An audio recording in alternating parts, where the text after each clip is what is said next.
Viewers एक soldier जो रेगिस्तान में अपना मिशन करने आया था, लेकिन अब गलती से उसका पैर एक माइन के ऊपर चला जाता है और अब अगर उसने अपना पैर जरा भी हिलाया ना तो धमाके की वजह से वो मारा जाएगा। पर आखिरकार इस सुनसान रेगिस्तान में वो कब तक इस तरीके से खड़ा रहेगा, ये उसके लिए बहुत ही डरावनी सिचुएशन होने वाली थी। पर क्या वो एंड में बच भी पाएगा, इस बारे में पता लगाते हैं। कहानी की शुरुआत में हमें माइक एंड टॉमी नाम के दो सोल्जर्स दिखाए जाते हैं जो एक बहुत ही सुनसान रेगिस्तान में अपना मिशन करने आए थे। दरअसल माइक और टॉमी कुछ ऐसे टेररिस्ट ढूंढ रहे थे जो इसी रेगिस्तान में आकर अपना इलीगल बिजनेस किया करते थे। कुछ देर तक वेट करने के बाद वो सारे टेररिस्ट वहाँ पर आ जाते हैं, लेकिन वो सब तो वहाँ पर किसी कपल की शादी कराने आए थे। अपनी मिलिट्री की पूरी टीम में माइक का निशाना सबसे अच्छा था, इसीलिए अब माइक उन गैंगस्टर के लीडर को मारने के लिए उसके ऊपर गन पॉइंट कर देता है। लेकिन अब उस लीडर के सामने वही दो कपल आ गए थे, इसीलिए माइक फायर नहीं करता।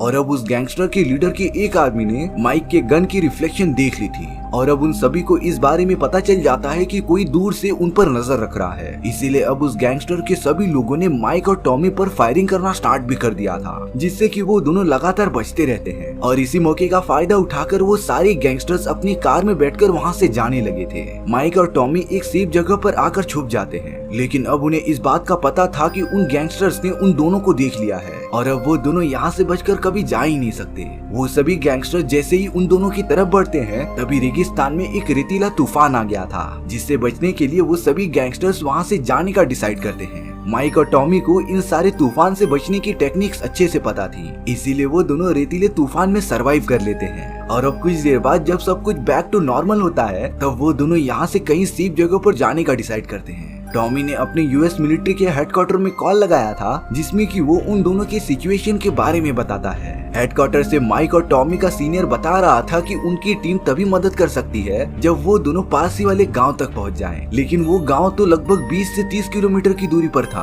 और अब माइक और टॉमी को कैसे भी करके पास ही वाले गांव तक पहुंचना ही पड़ेगा, नहीं तो वो दोनों यहाँ पर बिना पानी और खाने के फंसे रह जाएंगे। अब माइक और टॉमी जैसे ही अपने रास्ते में आगे बढ़ना स्टार्ट करते हैं, तभी उनके सामने वार्निंग का एक बोर्ड आकर गिर जाता है। माइक टॉमी को बता रहा था कि साउथ अफ्रीका में बहुत सारी जंग होने की वजह से उन लोगों ने अपने दुश्मनों के लिए रेगिस्तान में जगह जगह पर माइंस बिछा दिए थे और अब माइक का मानना था कि उन्हें आगे नहीं बढ़ना चाहिए, क्योंकि वो जानलेवा माइंस अभी भी रेगिस्तान की रेत के नीचे मौजूद हो सकते हैं। पर टॉमी माइक की बातों पर भरोसा नहीं करता। टॉमी कहता है कि अगर हम यहाँ पर रुक भी जाएं, तभी भी प्यास और भूख के मारे मर जाएंगे। माइक के पास तो दूसरा कोई ऑप्शन नहीं होता, इसीलिए वो टॉमी की बात मानकर उसके साथ आगे चलने लगता है। तभी अचानक से टॉमी का पैर एक माइन के ऊपर चला गया था, जिससे वहाँ पर एक बहुत ही बड़ा धमाका होता है। उस धमाके में तो टॉमी के दोनों ही पैर कट चुके थे। टॉमी की हालत बहुत ही ज्यादा बुरी हो गई थी। माइक जब टॉमी की मदद करने के लिए उसके पास जा ही रहा था, तभी उसका पैर भी एक माइन के ऊपर चला जाता है और अब अगर माइक ने अपना पैर जरा भी हिलाया ना तो वो भी ब्लास्ट हो जाएगा।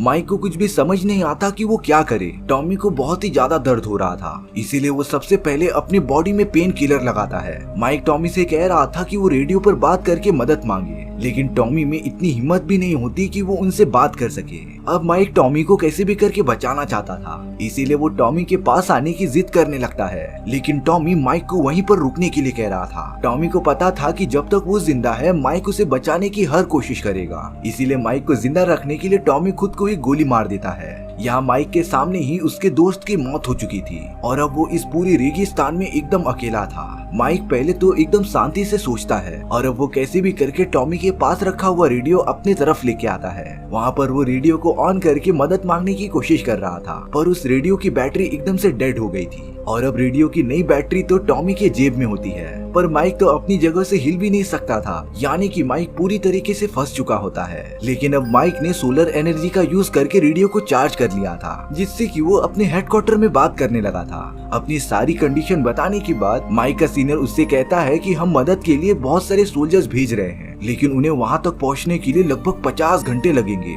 यानी कि तब तक माइक को अकेले ही इस पूरी रेगिस्तान में सेम जगह पर रहना पड़ेगा। माइक उन सभी सोल्जर्स का वेट करने लगता है, लेकिन अब कुछ ही देर बाद ही उस जगह पर रेतीला तूफान वापस आ गया था और अगर इस तूफान की वजह से माइक का पैर जरा भी हिला ना, तब वो भी अपने दोस्त टॉमी की तरह बुरी तरह मारा जाएगा। लेकिन माइक कैसे भी करके अपनी गन को रेत में घुसा देता है, जिससे कि वो ज्यादा हिल नहीं रहा था और तो और उसने अपने आंख और मुंह को कपड़े की मदद से ढक लिया होता है, जिससे कि वो इस भयानक तूफान को सरवाइव कर जाता है। और जब तूफान के जाने के बाद माइक देखता है, तब टॉमी की बॉडी उड़कर उसके पास आ गई थी, यानी कि अब माइक के पास रेडियो की बैटरी मौजूद थी, लेकिन अब तो माइक का वो रेडियो उससे दूर चला गया था। यानी कि एक परेशानी सॉल्व हुई तो दूसरी परेशानी वापस आ गई। माइक तो पूरी तरीके से एकदम फ्रस्ट्रेट हो जाता है और अब तो माइक के पास जो बचा हुआ पानी था वो भी खत्म हो चुका था।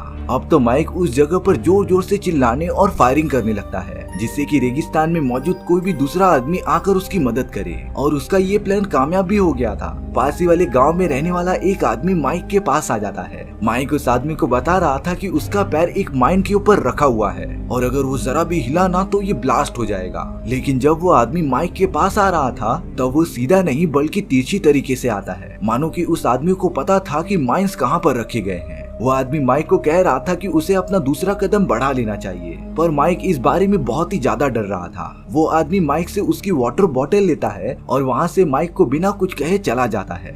कुछ ही देर बाद उस जगह पर एक छोटी सी बच्ची आ गई थी, जिसके हाथ में वाटर बॉटल होता है और उसके अंदर तो पूरा का पूरा पानी भरा हुआ था। ये बच्ची भी माइक के पास सीधा सीधा नहीं आती बल्कि तिरछे तरीके से चल कर आती है। यानी कि इस बच्ची को भी पता था कि माइंस कहाँ पर प्लांट किए गए हैं। वो बच्ची आकर माइक को वाटर बॉटल दे देती है। दरअसल ये लड़की उसी आदमी की बेटी होती है जिसे उसी आदमी ने माइक की मदद करने के लिए भेजा था। वो बच्ची माइक को एक छोटा सा सोल्जर का टॉय देती है और अब वो भी वहाँ से चली गई थी। हालांकि माइक के पास पानी होता है पर उसकी बॉडी पूरी तरीके से थक चुकी थी और अब तो देखते ही देखते रेगिस्तान में पूरी की पूरी रात हो जाती है। अब रात होने पर माइक अपनी वाइफ मैरी की वीडियो देखने लगता है, क्योंकि उसे अपनी वाइफ की बहुत ही ज्यादा याद आ रही थी। इतने टाइम तक एक ही पोजीशन में खड़े रहने की वजह से उसकी पूरी बॉडी एकदम से थक चुकी थी और अब धीरे धीरे माइक की हालत बहुत ही ज्यादा खराब होती जाती है। पर तभी माइक को अचानक से अपने चारों ओर जंगली जानवरों की आवाजें सुनाई देने लगी थी और अब देखते देखते वो जंगली जानवर वहाँ पर आ जाते हैं, जिन्होंने माइक पर अटैक करने के लिए उसे पूरी तरीके से घेर लिया था। माइक गन हाथ में लेकर उन सभी पर फायर करते रहता है। सच में माइक बहुत ही ज्यादा लकी था कि वो उन सभी को मार गिरा रहा था और अब एक जंगली जानवर माइन के ऊपर अपना पैर रख देता है, जिससे कि वहाँ पर एक बहुत बड़ा ब्लास्ट हो गया था और उस ब्लास्ट की वजह से सारे जंगली जानवर डर कर भाग जाते हैं। अब माइक थोड़ा सा रिलैक्स फील कर रहा था, लेकिन रेगिस्तान में रात होने पर टेम्परेचर काफी नीचे गिर जाता है। पर माइक ने कैसे भी करके इस चीज को भी सरवाइव कर लिया था। सुबह होने के बाद वही आदमी माइक के पास आ जाता है जो माइक की तारीफ कर रहा था, क्योंकि रेगिस्तान में इस तरीके से अकेले रात गुजारना बहुत ही ज्यादा मुश्किल होता है, खास करके खुद को प्रोटेक्ट करना उन जंगली जानवरों से। माइक को समझ ही नहीं रहा था कि वो आदमी करना क्या चाहता है और अब वो आदमी माइक को उसका रेडियो देकर वहाँ से चला गया था। माइक तो अभी भी सोचता रहता है कि इस आदमी को कैसे पता है कि कहाँ पर माइंस लगे हुए हैं। पर अब बहुत ही ज्यादा धूप लगने की वजह से माइक की मेंटल कंडीशन थोड़ी सी खराब होने लगी थी। उसे तो अजीब अजीब तरीके के हेलुसिनेशन आने लगे थे। इन्हीं सारी चीजों में माइक अपने दोस्त टॉमी को देखता है, जो कि एकदम सही सलामत था और अब टॉमी माइक से ये कह रहा होता है कि वो यहाँ से चले जाए, क्योंकि घर पर उसकी वाइफ बहुत देर से इंतजार कर रही है। ये सारी चीजें माइक की इमेजिनेशन होती हैं और अब माइक उस पल को याद करने लगता है जब वो इस मिशन में आने की तैयारी कर रहा था। उस समय माइक के वाइफ की तबीयत थोड़ी सी खराब थी, लेकिन माइक अपनी वाइफ के लिए ना रुककर इस मिशन में आ गया था और अब जाकर माइक को रिग्रेट होता है कि उसे वहीं पर अपनी वाइफ की मदद करने के लिए रुक जाना चाहिए था। पर अफसोस, अब ये सारी चीजें सोचने का कुछ भी फायदा ही नहीं था। अब कई घंटे बीतने के बाद फिर से रात हो जाती है। देखते ही देखते फिर से माइक को उन्हीं जंगली जानवरों ने घेर लिया था, लेकिन इस बार उनकी क्वांटिटी बहुत ही ज्यादा होती है। पर माइक अपनी शूटिंग स्किल का यूज करके उन सभी को लगातार मारते जा रहा था, लेकिन कई जानवर तो आकर माइक के पैर पर काट ले रहे थे। माइक तभी भी हार नहीं मानता और उन्हें अपनी गन से मारते जाता है। ताज्जुब की बात ये थी कि माइक ने ये रात भी कैसे भी करके सरवाइव कर ली थी, लेकिन अब उसकी बॉडी में जरा भी जान नहीं बची होती। माइक ने तो यहाँ से बाहर निकलने की सारी होप छोड़ दी होती है। हालांकि मिलिट्री वालों के यहाँ तक पहुँचने के लिए 7 घंटे अभी भी बाकी थे, पर तभी माइक को उसके सीनियर का रेडियो पर मैसेज आता है। वो बता रहे थे कि कुछ टेक्निकल इश्यू के कारण उनके मिलिट्री फोर्स को वहाँ पर पहुँचने में थोड़ा सा लेट हो जाएगा। कैलकुलेट करने पर ये पता चला कि वो सब 10 घंटे लेट आने वाले हैं, यानी कि माइक को अब टोटल 17 घंटे वेट करने पड़ेंगे। माइक को देखकर ये लग ही नहीं रहा था कि वो इतना सरवाइव कर भी पाएगा। माइक तो अपने सीनियर से कह देता है कि वो इतनी देर तक कंट्रोल नहीं कर पाएगा। तभी माइक का सीनियर उसकी वाइफ मैरी से बात कराता है। माइक अपनी वाइफ से बात करके बहुत ही ज्यादा खुश हो गया था, लेकिन इतने देर तक रेगिस्तान में बिना पानी और खाने के रहने के बाद उसकी बॉडी में जरा भी जान नहीं बचती। कॉल खत्म होने के बाद माइक तो अपनी वाइफ की इमेजिनेशन अपने सामने दिख रहा था और अब तो वो एकदम से बेहोश होकर नीचे गिरने लगता है। लेकिन अगर माइक ने ऐसा किया तो वो पूरी तरीके से ब्लास्ट हो जाएगा। तभी लकीली वही आदमी माइक के पास आकर उसे पकड़ लेता है। वो माइक से कह रहा था कि तुम बहुत ही बहादुर हो, लिटरली इतने टाइम तक रेगिस्तान में कोई भी जिंदा रह नहीं सकता। और अब वो आदमी माइक को उसकी थोड़ी कहानी बताने लगता है। वो कह रहा था कि हमारी जिंदगी में कुछ भी हो जाए, हमें आगे बढ़ते ही रहना चाहिए। दरअसल कुछ साल पहले उस आदमी का भी पैर इसी तरीके से माइन के ऊपर चला गया था। धमाके में उसके दोनों ही पैर टूट गए थे। उस आदमी को तुरंत हॉस्पिटल में लेके जाकर उसका इलाज करना स्टार्ट कर दिया गया था। उस समय उसे लग रहा था कि वो बच नहीं पाएगा, पर लकीली वो आदमी सरवाइव कर जाता है। उस आदमी को वहाँ पर एक नर्स मिली थी जिसके साथ काफी अच्छे रिलेशन बनने के बाद उन दोनों ने शादी कर ली थी। यानी कि उसके साथ जो चीजें हुई वो एंड में जाकर सब कुछ ठीक ही हो गई थी। अब वो आदमी माइक को बताता है कि वो हमेशा की तरह रेगिस्तान में आकर माइंस को निकालता था, जिससे कि वो ब्लैक मार्केट में जाकर बेच सके। मिलिट्री वालों को इस बात का पता न चले, इसीलिए वो आदमी उन माइंस के बदले रेत के अंदर छोटे छोटे कैन रख देते थे, जिससे कि किसी को भी शक न हो कि माइंस चुराए गए हैं। ये सारी बातें बोलने के बाद वो आदमी अपनी बेटी के साथ वहाँ से चला गया था। अब माइक थोड़ा मोटिवेट हो जाता है और उसे जीने की थोड़ी सी होप मिल जाती है। माइक तो अपने बचपन की यादें इमेजिन करने लगा था। ये तब का टाइम होता है जब उसके फादर नशे में उसकी माँ को मारते थे, जिसकी वजह से माइक की मॉम बहुत ही ज्यादा बीमार रहती थी और एक टाइम के बाद सडनली उनकी मौत हो जाती है। माइक यही सारी बातें सोचता रहता है, पर तभी माइक की बॉडी में एक गोली लग जाती है। यानी कि उस जगह पर वही टेररिस्ट की गैंग आ गई थी जिसे कि माइक टॉमी के साथ यहाँ पर मारने आया था।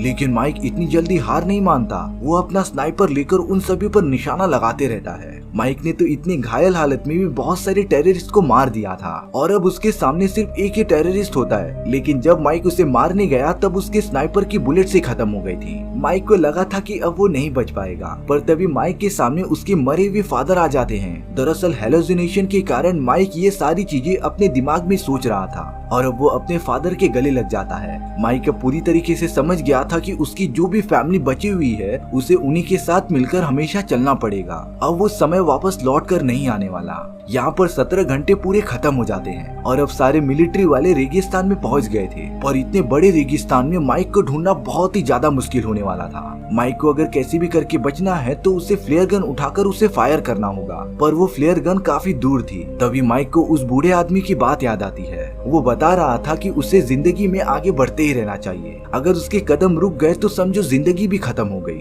माइक बहुत ही ज्यादा हिम्मत करके उस माइन पे से अपना पैर आगे बढ़ा लेता है और फिर बूम। माइक को लग रहा था कि वहाँ पर एक ब्लास्ट होने से वो मारा जाएगा, पर रेत के नीचे दबा हुआ माइन तो फटता ही नहीं। जब माइक ने रेत को हटाकर चेक किया तब उस जगह पर कोई माइन नहीं बल्कि एक छोटा सा कैन होता है। यानी कि उस आदमी ने माइक को एकदम सही कहा था। माइक वहीं पर सोकर एकदम से रोने लग जाता है और अब वो अपने जीवन का अहमियत पूरी तरीके से समझ चुका था। कई घंटे बीतने के बाद माइक को कैसे भी करके रेस्क्यू कर लिया जाता है और अब माइक अपनी बहुत ही ब्यूटीफुल वाइफ मैरी के पास आ गया था, जो सामने आते ही उसकी तरफ झुक जाता है और ये पोजीशन उसी के जैसा था जिस तरह माइक ने माइन पर पैर रखते हुए किया था। इन सारी चीजों से माइक को ये एहसास हो गया था कि जो भी होता है अच्छे के लिए होता है। भले ही उसके लाइफ में बहुत सारी डिफिकल्टीज आई, लेकिन एंड में जाकर सब कुछ नॉर्मल हो जाता है। इसी तरीके से हमारी ये कहानी यहीं पर खत्म हो गई थी। सो व्यूअर्स, आपको ये स्टोरी कैसी लगी कमेंट सेक्शन में बताना भूलना मत। और अगर आपको मेरा एक्सप्लेनेशन 1% भी अच्छा लगा होगा ना तो वीडियो को लाइक एंड चैनल को सब्सक्राइब जरूर कर देना, क्योंकि सच में इससे मुझे बहुत ज्यादा मोटिवेशन मिलेगा आपके लिए इसी तरीके की मजेदार स्टोरीज ढूंढ कर लाने के लिए। तो मिलते हैं नेक्स्ट वीडियो में। सी या।